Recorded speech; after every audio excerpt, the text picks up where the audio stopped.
히라버 문법을 하겠습니다. 히라버 문법을 하는 것, 성경 디모데후서 2장 15절에 너는 진리의 말씀을 옳게 분별하며 부끄러울 것이 없는 일꾼으로 인정된 자로 자신을 하나님 앞에 드리기를 힘쓰라. 이 말씀을 전제로 해서 우리 성경에는 지난 시간에도 이어서 말씀드린 대로 그냥 이 15절만 이렇게 쭉 있습니다. 근데 여기 히라버 여기 보면은 15절 이렇게 쭉 써놔놓고 요게 이 칸마가 있습니다. 본문에 여기 책이 없죠.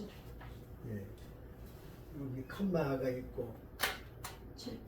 그 다음에 여기 마침표가 있고 그래서 2장 15절은 한 문장으로 이렇게 되어 있습니다. 책을 읽으라 히라버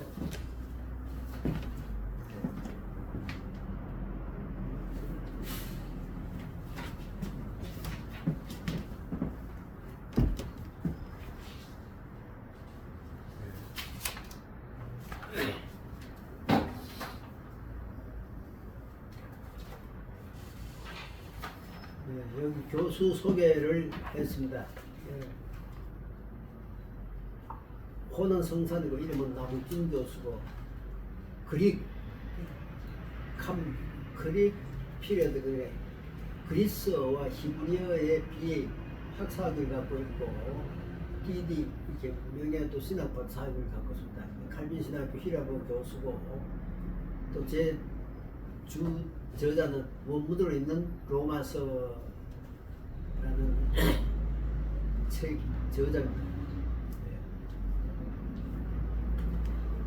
지난번에 우리 선생님 쓴 히라버 문법책 드렸죠? 네. 파란 거. 네. 그 책, 원문 주석법인데 그 책도 너무 두꺼운 것 같아가지고 학교 와서 공부하는 분들은 4년 동안 공부하는 분들이 안 계시고 뭐 한 1년 하다가 졸업하기도 하고 2년 하고 이렇게 해서 어떻게 하면 좀 빨리 쉽게 접근할 수 있겠나 싶어서 또 이렇게 하다 보니까 히라버 문법 강좌라는 이런 책자를 하나 만들게 됐습니다. 44페이지까지 있는 책자인데 그래서 우선 이 항목별로 보면은 이 히라버를 공부를 할 때 첫 번째 중요한 것은 알파벳을 알아는 것이 아니라 문맥을 바로 나눌 줄 알아라. 성경을 읽는 거, 책을 읽는 건데 하나님의 말씀이라는 경전을 읽는 건데 그 문맥을 바로 나누는 것이 중요하다. 두 번째 중요한 것은 문장의 강조 부분을 찾아라. 뭘 강조하고 있는지, 주어를 강조하는지, 우리는 뭐 동사를 강조하는 건지 이것도 표시도 없습니다. 그냥 뭐 사람들이 그냥 떠들고 톤만 높이면은 그게 강조가 되는데 그렇지 않고 히라버에는 제1강조는 문두는 제1강조, 문말은 제2강조 이런 공식이 법칙이 있는 겁니다. 그래서 문장의 강조 부분이 어느 부분이냐 이걸 알아야 되는 거예요. 그러니까 다시 말하면 사람으로 본다 그러면 머리가 어디고 몸통은 어디고 팔다리는 어디라는 걸 이걸 봐야 되는데요. 그리고 세 번째로는 동사의 태를 잘 이해하라. 태 능동태냐 수동태냐. 우리 한글에는 성경에 능동태도 없고 수동태도 없고 잘 없어요. 근데 영어는 수동태, 능동태가 있습니다. 근데 이 성경 언어인 히라버에는 라틴어에도 물론 있고 중간태라는 게 있어요. 중간태. 능동태도 아니고 쉽게 말해 수동태도 아니고 중간태. 그 모양새는 어떻게 생겼나 그러면 형식은 수동태 같이 생겼는데 그 의미는 능동태로 사용되고 있고 그 이걸 중간태라 그래요. 왜 이게 필요하냐? 중간태 목사님 태가 뭐 그렇게 필요하냐? 근데 우리 신앙이라는 것은 하나님하고 사람들하고 사이에 문제잖아요. 그 하나님이 강제적으로 막 몰아가는 길이 있고 내가 또 쫓아가는 일이 있고 하나님이 여호와는 나의 목자시니 그렇게 끌어주시고 내가 따라가는 것이 있고 그런 것이 굉장히 많아요. 그럴 때 그런 상황은 중간태로 표현하는 표시가 되어 있는 거예요. 그래서 이 중간태라는 것을 성경에 너무 많이 있습니다. 그래서 이 문법 가운데 세 번째로 중요한 것은 태. 태를 어떻게 분석하느냐. 네.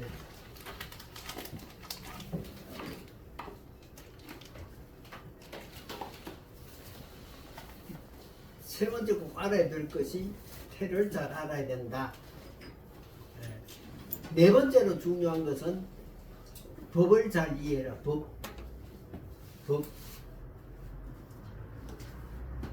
뭐 다 국회의원들 돼가지고 국회 법 만들라고 법 만드는데 언어에도 법이 있는 거예요. 법칙이 있는 건데 이 법이 우리는 그냥 언어의 법이라는 것이 없어요. 문법도 잘 안 되져 있는데 그냥 이 히라버에는 법이 있어요. 그 법이 뭐가 법을 규정하냐면 동사가 법을 규정하고 있어요. 동사가 어떻게 쓰였냐 그 동사가 쓰이는 걸 보고 법. 그러니까 법이라는 것이 뭐냐 그러면 뭐 헌법, 민법, 상법이 아니라 직설법이냐 가정법이냐 명령법이냐 희구법이냐 아니면 이것도 저것도 아닌 정해지지 않는 부정법이냐 인피니티브 부정법이냐 이렇게 동사가 이 네 가지 법을 하고 있는 거예요.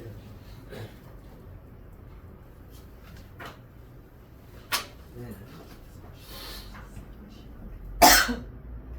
그 히라버 문법을 알라 그러면은 이렇게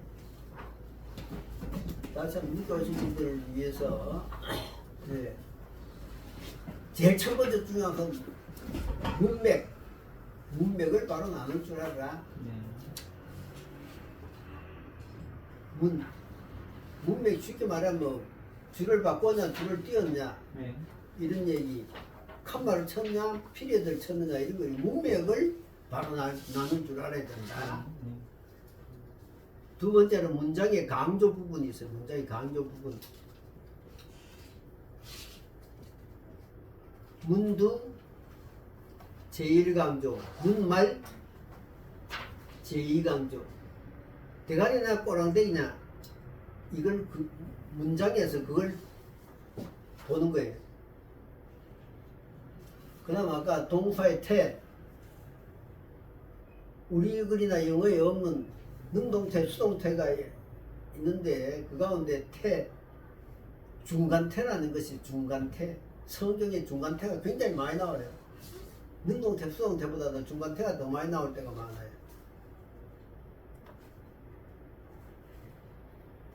하나님과 나 사이에 하나님이 강제로 몰아가는 경우가 있고 그 다음에 또 내가 그냥 이렇게 또 쫓아가는 것이 있고 그때 하나님이 한 대로 따라가는 건 수동태고 내가 하는 건 능동태고 하나님이 이렇게 하시고 내가 저렇게 따라가는 것은 중간태고 세 번째 중요한 태를 안다는 것. 네 번째로 중요한 것이 동사의 법을 잘 이해하는 법. 그 문장에 이 법이 말지 뭘로 썼느냐?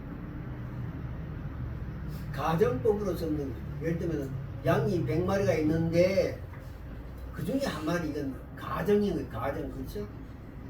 없는 걸 있는 것처럼 말하는 것이 가정인 거예요. 그 다음 직설법은 말지 여름이 가면은 가을이 온다. 이런 설명적으로 말하는 것은 직설법인 거예요. 예수님이 여러 사람들이 방 안에 그냥 웅크리고 있을 때 쓱 문도 안 열리고 나타나가지고는 너희들에게 평안이 있을지어다. 이 말을 이제 가톨릭에 보면은 뭐 신부님과 성도들에게 평화 이렇게 하고 있어요. 평화 이렇게 하는 희구법. 그 동사가 희망사항한 희구법이라는 게 있어요. 그 다음 명령법이 있어요. 마태복음 7장 7절에 보면은 구하라, 찾으라, 두드려라. 이런 것들은 다 명령법이에요. 해도 되고 안 해도 되고 선택 여지가 없어요. 이런 것이 동사에 다 어느 동사든지 다 나오도록 되어 있어요. 우리말에는 그거 없어요. 영어도 그거 없고 그 있는 사람 마음대로 느끼는 거예요. 그러나 이 히라보 문법은 이렇게 말지 앞으로 계속 나오겠지만 한 10가지가 이렇게 그냥 꽉 되어져 있기 때문에 옴삭달싹 자기 마음대로 해석 못해요. 그 문장에 어떻게 어느 단어가 무슨 형태로 쓰여졌느냐에 따라 가지고 주석해 나가는 거예요. 그래서 뭐 우리 지금 사람들이 주석은 어떻게 해요? 어느 목사님이 이렇게 했고, 뭐 어느 목사님이 이런 말씀했고, 어느 신학자가 이런 얘기했고, 뭐 깔바르트 같은 경우 그 헛소리 다 하고 개껌 씹는 소리인 거예요. 성경 말씀이 뭐라고 하냐를 중요하지. 이 사람 저 사람 따져갖고 말이지 헛소리들 하고 있는 거예요.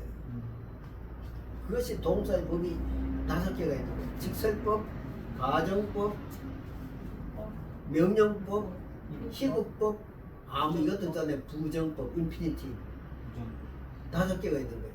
동사마다 다 이게 문장에 쓰인 동사는 이 5가지 가운데 꽉 어느 것이 하나 안 택하는 것이 택하도록 되어 있는 거예요. 그 다음에 5번째로 말이지 동사의 시제를 잘 이해해라. 밥을 어제 먹었는지 먹을 건지 지금 먹은지 시제는 과거, 현재, 미래 이런 시제가 있지 않습니까? 동사의 시제가 꼭 있어요. 근데 이 시제가 우리나라 시제하고 우리는 과거, 현재, 미래가 있지 않습니까? 시제가 그렇죠? 과거, 현재, 미래 있고 영어 시제는 몇 개죠? 12개인데 과거도 과거 완료 말지 과거 진행 과거 이런 것인데 히라버에는 우리나라처럼 과거, 현재, 미래만 있다고 생각하는데 그러나 이 동사가 우리 현재하고 히라버 현재하고는 달라요. 네. 예를 들면 우리 현재는 내가 지금 가르치고 있습니다. 이렇게 하면 가르치고 있는 거예요. 그렇죠? 조금 지나 보면 어떻게 해요? 과거가 돼버려 안 되는 거예요. 예수님은 하나님의 아들인 거예요. 그렇죠? 전무후무한 하나님이고 알파와 오메가 되신 시종도 끝이 없는 하나님이신데 예수님 뭘 가르치셨다. 지금 가르치셨다는 건 시작, 현재 거예요. 현재. 성경에 나온 현재. 그럼 예수님이 하신 하나님의 말씀은 계속적인 의미가 있어요. 현재가.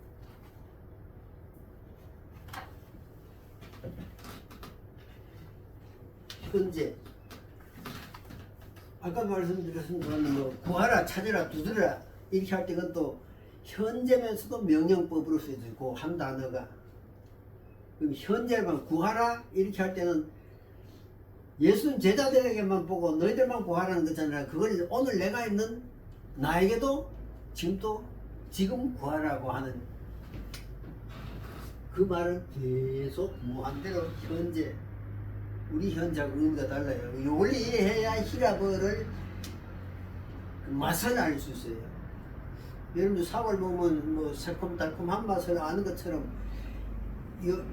여기 10가지를 지적한 이 상황을 여러분들이 알고 성경을 읽어야 그 맛, 단맛만 있는 게 아니라 그 신맛도 있고 말이지, 그냥 아삭아삭하는 맛도 있고 말이지, 집 튀어나와가지고 말이지, 이렇게 그런 맛도 있는 것처럼 이 히라버를 하다 보면